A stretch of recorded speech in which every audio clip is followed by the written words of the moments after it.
4 PM news network में दोस्तों आपका स्वागत है। मैं हूं आपके साथ राशिद ज़हीर।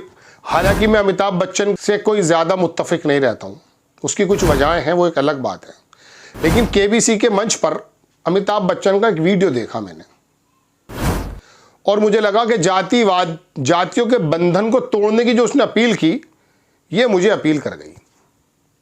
मुझे लगा ये खबर आप तक पहुंचनी चाहिए।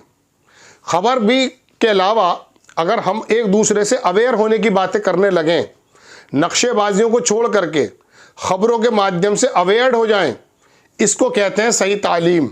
इसको कहते हैं दोस्तों सही तालीम। वाकई अमिताभ बच्चन के सामने एक बंदा आया, ठाकुर समाज का था, तो उसने कहा कि साहब मैं आपके मंच पर इसलिए आया हूं कि मेरे पेरेंट्स जो हैं वो आपका प्रोग्राम देखते हैं और इस प्रोग्राम के मद्देनज़र मैं उनको ये मैसेज देना चाहता हूं कि 5 बरस हो गए मुझे आपसे बात हुए, आप मुझे माफ़ कर दें। ठाकुर समाज का बंदा था, ब्राह्मण समाज की लड़की से शादी कर बैठा। बस वो जातियों का मामला था। अमिताभ बच्चन बड़े भावुक हुए और उन्होंने अपील कर दी टीवी से ही। वाकई ज़बरदस्त है और मैं इसके बारे में 1-2 मिनट आपसे बात करूंगा। लेकिन पहले आप थोड़ा सा ये देखें, एक साहब लिखे हैं कि कौन कहता है जातिवाद मिट गया। इस वीडियो को देखो, आपकी आंखें ना भर जाएं तो कहना टैलेंट भी जाति के आगे झुकता है, योग्यता भी झुकती है। वीडियो बहुत पीड़ादायक है। यह आपने देख लिया है कि अशोक शेरा हैं, उन्होंने लिखा कि अंतर जातीय विवाह आज भी समाज में स्वीकार्य नहीं है। इसकी पीड़ा दोनों तरफ होती है। समय के साथ परिवर्तन स्वीकारने या पुरानी परंपराओं का निर्वाह करना आज भी एक बहस का विषय है। ये जातियों के बारे में जो अमिताभ बच्चन ने बात कही आपने सुनी, मैं थोड़ी सी बात आपसे कहना चाहता हूँ।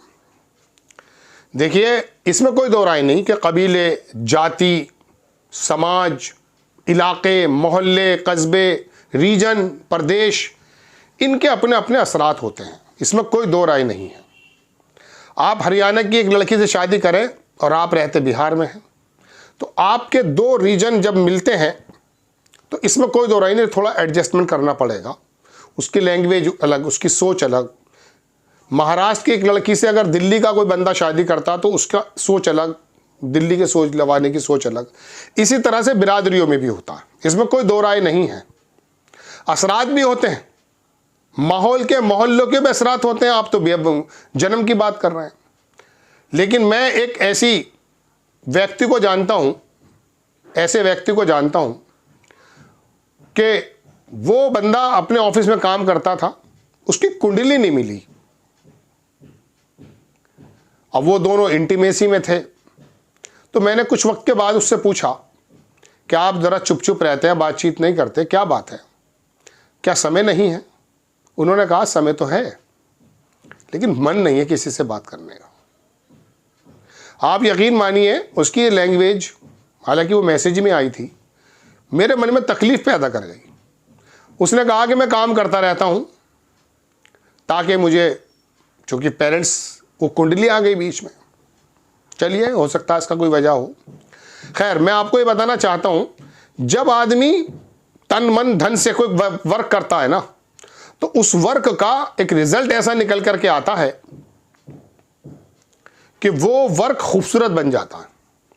आपने आमिर खान की फिल्म देखी होगी, तारे ज़मीन पर और 3 इडियट्स वगैरह। ये बड़ी शानदार मैसेज था इसमें। जब आदमी वो काम करता है जो उसके मन का हो, तो उसमें वो पूरी तल्लीनता निवेश कर देता है, अपना पूरा तन मन धन जहन सब लगा देता है, तो उसका रिजल्ट अच्छा निकलता है। अब ये जातियां, जो अमिताभ बच्चन की बात चल रही है, जो बताया, ये वर्ग जब अड़कर के 2 लोगों के बीच में आ जाते हैं, भाई या तो ये 15-18 साल का बनता है, कोई उसको ज़्यादा समझ नहीं है, लेकिन 25 साल 30 साल जब उसमें समझ है नौकरी करने की, तमाम दुनिया को देखने की, उस वक्त भी ये कुंडलियाँ, मैं कुंडली के बारे में कोई ज़्यादा बात नहीं करूँगा, जातियाँ आड़े आ जाती हैं। तो तब जाकर के क्या होता है कि ये असर होता है कि वो बंदा रोते हुए कहने लगा कि मेरे से बात नहीं करते पेरेंट्स।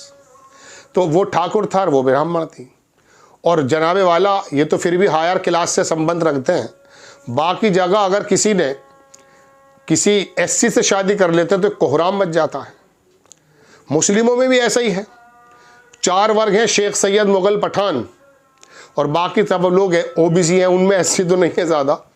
उन लोगों के बीच में भी डिफरेंसेस ये हैं कि किसी नाई जाति के लड़के से कोई सैयद या पठान की लड़की से शादी करने की बात आ जाए तो हंगामा आ जाएगा जनाबे वाला। लेकिन देखने में आया है कि एक एससी जब अपने किरदार की खूबसूरती को लोगों के सामने रखता है तो बड़े बड़े ब्राह्मण, बड़े बड़े सैयद और बड़े बड़े पठान को फेल कर देता है। और कभी कभी देखने में ये भी आया दोस्तों कि एक पठान, एक सैयद, एक ब्राह्मण, एक ठाकुर ऐसा घटियापन पे उतरता है कि नीचे आप कहेंगे जो एससी और एसटी हैं उनसे भी ज़्यादा, मतलब उनके सामने ठहरता नहीं है, कहीं इतने ज़्यादा गिर जाता है। तो इस जातियों के बारे में मुझे खबर नहीं थी, मुझे एक बात बतानी थी आपको कि किस बंधन में आदमी तो अपने किरदार से पहचाना जाता है। यू गौर न कर मेरे मैले लिबास पर, मैं कौन सा दरख्त हूँ ये फल बताएगा। आपको खबर अगर अच्छी लगती है बराए करम चैनल को सब्सक्राइब करें, शेयर करें। नेक्स्ट टाइम मैं किसी खबर के साथ हाजिर होता हूँ। जय हिंद।